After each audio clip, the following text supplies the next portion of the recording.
Hello everyone, આજે હું આપણી ચેનલ ટેસ્ટી ફૂડમાં મિક્સ લોટની ભાખરી લઈને આવી છું.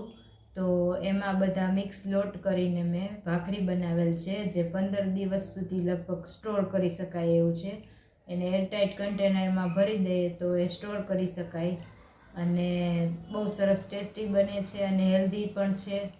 અને નાસ્તામાં કે પછી આપણે મનપસંદ હોય ત્યારે આપણે એ સર્વ કરી શકાય બનાવીને. તો તમે પણ ઘરે બનાવજો અને મારો વિડીયો જોજો અને ગમે તો લાઈક, કમેન્ટ અને શેર કરજો. સાથે મારી ચેનલને સબસ્ક્રાઈબ કરવાનું ના ભૂલતા. Thank you everyone, thank you. Mix લોટની ભાખરી બનાવવા માટે આપણે સૌપ્રથમ જોશે 1 કપ ઘઉંનો ઝીણો લોટ. ત્યારબાદ આપણે જોશે 2 ચમચી જુવારનો લોટ, 2 ચમચી ચોખાનો લોટ, 2 ચમચી મકાઈનો લોટ, 2 ચમચી ઘઉંનો જાડો લોટ અને 2 ચમચી ચણાનો લોટ. અને ઈચ્છો તો આમાં 2 ચમચી હજી બાજરાનો પણ ઉમેરી શકાય. અત્યારે હું નથી ઉમેરતી. અત્યારે આપણે જુવારનો, ચોખાનો અને ચણાનો અને ઘઉંનો જાડો લોટ ને એ બધું આપણે મિક્સ લોટ ઉમેરી છીએ 2-2 ચમચીના માપમાં. તો હવે આપણે આમાં બધું સરસ લોટ મિક્સ કરી દઈએ.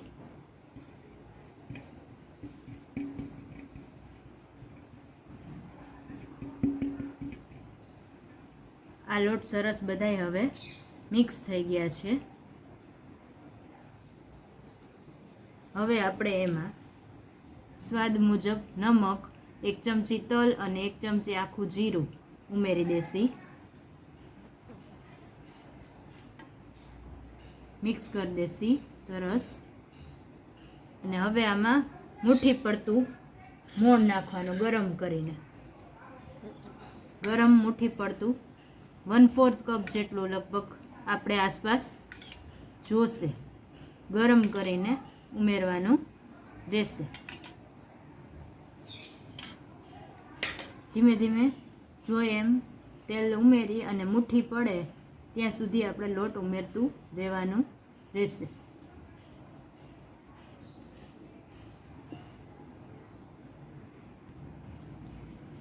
હવે સરસ આમાં તેલ દેવાઈ ગયું છે. મુઠ્ઠી પડે એટલું 1/4 કપ જેટલું તેલ જોયું, ગરમ તેલ. હવે આપણે સરસ મિક્સ થઈ ગયા પછી હુંફાળા ગરમ પાણીથી કઠણ લોટ બાંધવાનો રહેશે. હુંફાળું હોવું જોઈએ પાણી, જે તમે ટચ કરી શકો પાણીથી. એનાથી આપણે કઠણ લોટ બાંધવાનો રહેશે.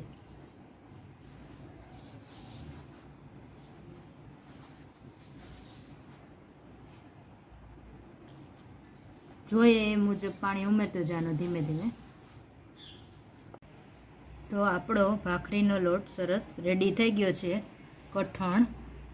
અને આને 10 મિનિટ 15 મિનિટ જેવું આશરે રેસ્ટ આપી અને પછી આપણે ભાખરી વણીશું. તો જોઈએ હમણાં ભાખરી કેવી રીતે બને છે. હવે આપણે ગોયણો એક લેવાનું ભાખરી માટે અને વણી લેવાનો.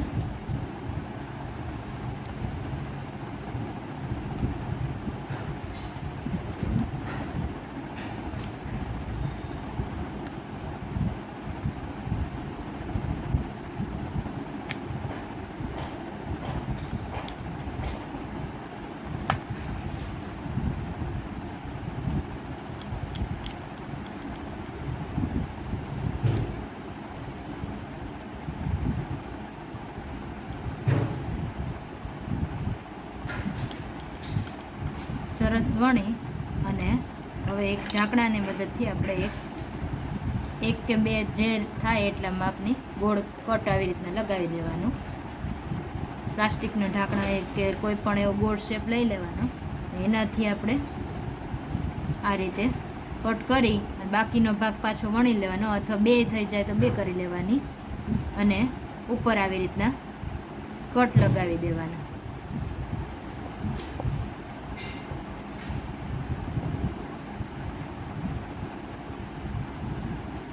જેથી એ આપણે આને સ્ટોર કરી શકાય આ ભાખરી.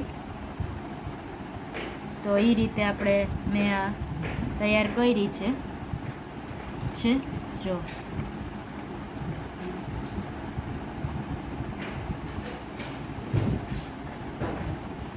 બધી ભાખરી આવી રીતે વણાઈ ગયા પછી હવે આપણે આને શેકશી કેવી રીતે શેકવી જોઈ લઈએ. ભાખરી શેકવા માટે આપણે નોનસ્ટિક તવાનો જ ઉપયોગ કરવાનો અને આવી રીતે એક એક મૂકતો જવાનો.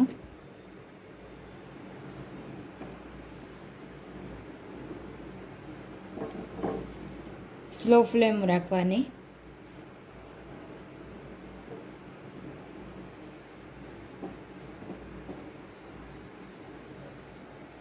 થોડી શેકાઈ જાય પછી જ એને પલટાવવાનો રહેશે.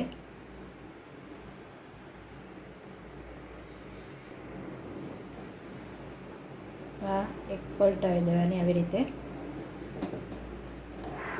એક બાજુ શેકાઈ જાય ત્યારબાદ આપણે એને થોડીક પલટાવવાની રહેશે. શેકવાની સ્લો ફ્લેમ ઉપર. હવે સરસ આપણે ભાખરીને આવી રીતે પલટાવી લેશી.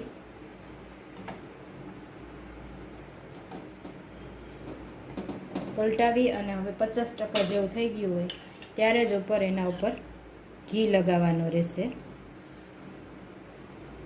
બંને તરફ આવી રીતે ઘી લગાવવાનું.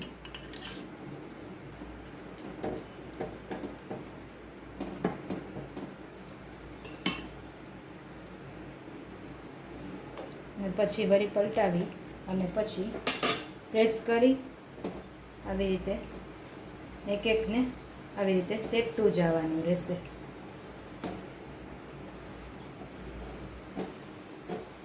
પ્રેશરથી આ પ્રેસ કરવાનું. બંને તરફ ઘી લગાવવાનું અને સરસ શેકી લેવાનું.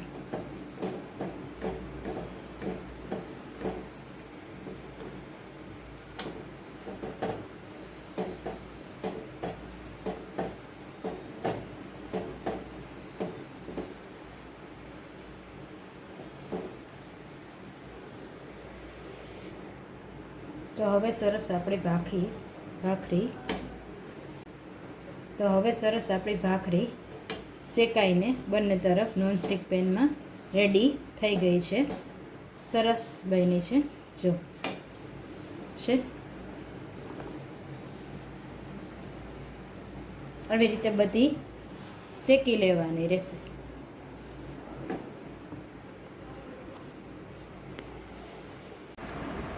તો તૈયાર છે આપણી મિક્સ લોટની ભાખરી, જેને આવી રીતના છૂટી છૂટી 1 કલાક સુધી રાખી દેવાની. ત્યારબાદ આપણે એર ટાઈટ કન્ટેનરમાં આપણે આને સ્ટોર કરવાની. 15 દિવસ સુધી એવી ને એવી રહેશે.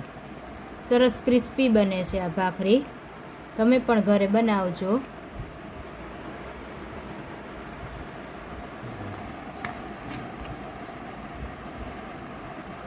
જો છે ને ભાખરી સરસ શેકાઈ ગઈ છે બધી.